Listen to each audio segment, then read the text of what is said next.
En 1944, en pleine tourmente de la Seconde Guerre mondiale, Allison, un capitaine tenace des Marines américains, mène son unité à travers des eaux dangereuses. Son groupe a été victime d'une embuscade féroce tendue par des soldats japonais, laissant derrière elle une traînée de destruction. Dans la confusion, Allison parvient à s'échapper et se retrouve à la dérive sur un petit canot gonflable, seul au milieu d'une mer infinie pendant des jours, avec seulement l'horizon pour guide. Affaibli par la faim et la fatigue, mais poussé par une volonté inébranlable de survivre, il observe les vagues infinies jusqu'à ce que ses yeux fatigués aperçoivent une île lointaine. Avec une détermination renouvelée, il rame vers le rivage, les bras endoloris par l'effort, jusqu'à ce qu'il atteigne enfin la plage. Après avoir fixé le canot pneumatique entre les rochers, il pose le pied sur l'île à la recherche d'un signe de secours.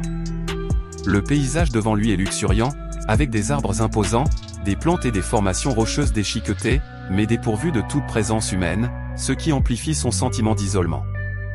Alors qu'Allison s'aventure sur l'île, son regard tombe sur une modeste église nichée dans la verdure. S'approchant prudemment, il remarque une religieuse, Angela. Surprise par la vue d'un inconnu, Angela recule. Allison, sentant la peur de la femme, lève les mains en signe de paix et lui parle avec prudence. Son comportement calme apaise la tension de la femme, et il lui demande combien d'autres personnes vivent sur l'île. Mais Angela répond qu'elle est seule. Allison, sceptique quant à sa présence solitaire dans un endroit aussi reculé, a du mal à croire ses paroles. Angela l'invite alors dans son humble refuge, une petite maison improvisée construite avec des matériaux naturels. Elle lui offre un repas modeste à base de fruits et de racines, qu'il accepte avec gratitude. Son corps a besoin de se nourrir après plusieurs jours à la dérive. Angela lui raconte son voyage déchirant, révélant qu'elle est arrivée sur l'île avec un prêtre en mission pour sauver plusieurs prêtres âgés de l'avancée des forces japonaises. Malheureusement, à leur arrivée, l'ennemi avait déjà capturé les prêtres, les laissant bloqués sur l'île. Le chaos de la guerre les a contraints à se cacher, mais les prêtres sont morts de maladie, laissant Angela seule. Ses proches, la croyant capturée par les Japonais, n'ont pas envoyé de secours, la condamnant à cette existence isolée. Allison, ému par son histoire, lui raconte que son unité a été décimée lors d'une attaque surprise et qu'il a réussi à s'échapper de justesse, errant jusqu'à ce que le destin le mène sur cette île. Après un bref repos, Allison se réveille et trouve Angela agenouillée, allumant des bougies et murmurant des prières pour demander l'aide divine. Désormais, leur survie dépend des ressources de l'île. Allison grimpe à un grand cocotier, secoue les fruits mûrs et les passe à Angela. Conscient de la nécessité de protéines pour reprendre des forces, Allison aperçoit une tortue nageant dans les eaux peu profondes de l'océan. Avec une corde et un morceau de bois, il prépare un radeau. Angela, déterminée à l'aider, le rejoint, et il rame vers la tortue. Mais l'agilité de l'animal dépasse les efforts d'Allison, qui tombe à l'eau et est engloutie par la mer froide. Angela l'aide à se remettre debout sur le radeau, et ensemble, ils parviennent à capturer la tortue. De retour sur l'île, Allison prépare et cuisine la tortue. Pendant qu'ils mangent, il commente avec optimisme que cette île offre tout ce dont ils ont besoin. Curieuse de son passé, Angela lui pose des questions sur sa famille, mais Allison révèle qu'il est orphelin. Il a grandi dans un orphelinat jusqu'à l'âge de 14 ans. Angela, à son tour, révèle qu'elle est orpheline tout comme lui, et qu'elle a donc embrassé la vie religieuse, trouvant réconfort et joie dans sa foi inébranlable, qui la pousse à guider les autres vers l'espoir. Le lendemain matin, le vrombissement des avions de combat japonais survolant la zone brise leur fragile paix. Allison entraîne Angela dans les bois, l'avertissant que s'ils sont découverts, cela pourrait signifier la mort. Il lui suggère de se réfugier dans une grotte qu'il a remarquée auparavant, dont l'entrée est cachée entre les rochers. Angela acquiesce, se fiant à son jugement, et il passe la journée caché dans la grotte. À l'aube, des explosions assourdissantes secouent l'île. Allison jette un coup d'œil prudent et voit les avions japonais bombarder le paysage, laissant derrière eux des traînées de fumée et de destruction. Angela serre son chapelet et prie en silence. Lorsque les avions s'en vont, ils trouvent leur refuge et l'église réduite en ruines. Une équipe japonaise arrive, installe une station météorologique et détruit le radeau d'Allison, coupant toute possibilité de fuite. Contraints de retourner dans la grotte, ils observent les soldats qui patrouillent dans la zone, mais ceux-ci passent sans découvrir leur cachette. Angela, désespérée et affamée, suggère de se rendre, pensant que les Japonais pourraient épargner une religieuse et donner ainsi à Allison une chance de s'échapper. Elle fait remarquer qu'ils n'ont presque plus de nourriture, mais Allison refuse, disant qu'ils doivent rester cachés. Cette nuit-là, Allison sort en cachette et observe les campements japonais. Évitant les militaires, il s'aventure dans les eaux peu profondes pour pêcher. Un soldat le voit, mais Allison reste immobile, faisant semblant d'être mort jusqu'à ce que le soldat s'éloigne.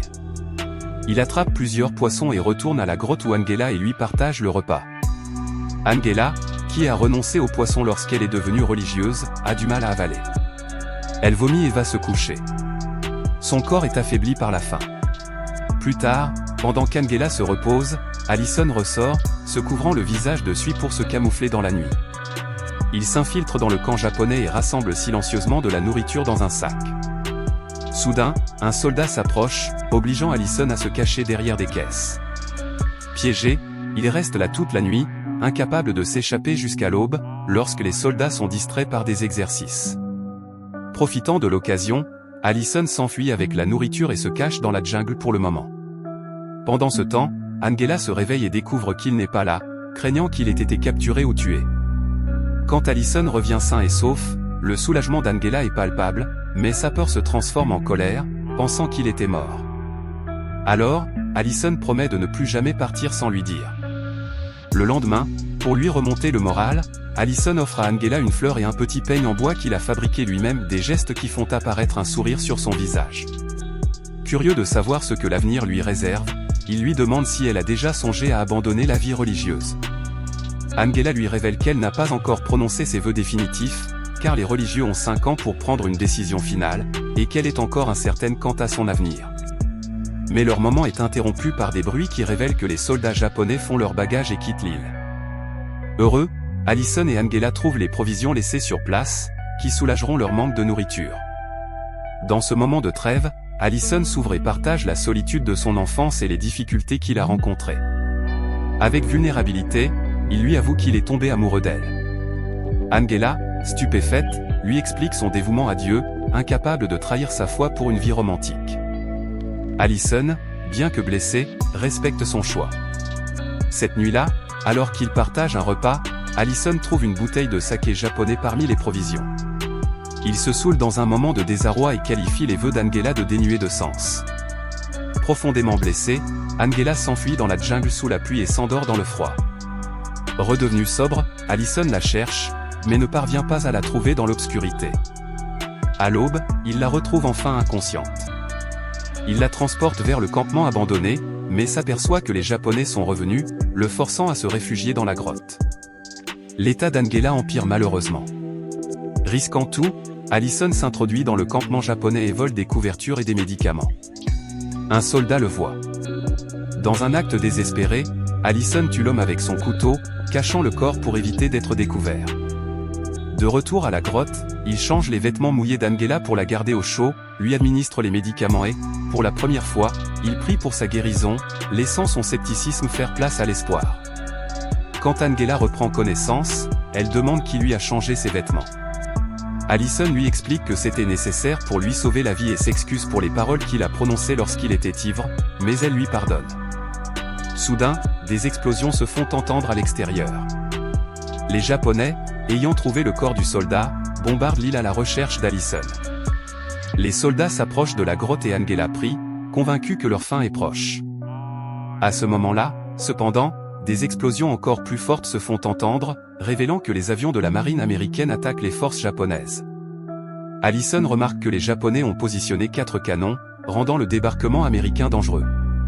Il dit à Angela qu'il doit désactiver lui-même ses canons pour sauver ses camarades. Angela, bien qu'effrayée, accepte qu'il y aille. Esquivant les bombes, Allison se ferait un chemin à travers le champ de bataille où gisent la plupart des soldats japonais morts. Blessé par des éclats, il continue d'avancer, désactivant chaque canon. Angela le trouve blessé et soigne ses plaies avec attention. Allison, affaiblie, lui dit que leur chemin se sépare désormais, mais Angela répond que, même si elle ne peut pas rester avec lui, il restera toujours dans son cœur. La marine américaine débarque et hisse le drapeau en signe de victoire. Le capitaine de la marine est stupéfait de voir Allison vivant. Les médecins le placent sur une civière, et Angela le suit du regard, lui adressant un adieu silencieux. Et ainsi s'achève cette histoire.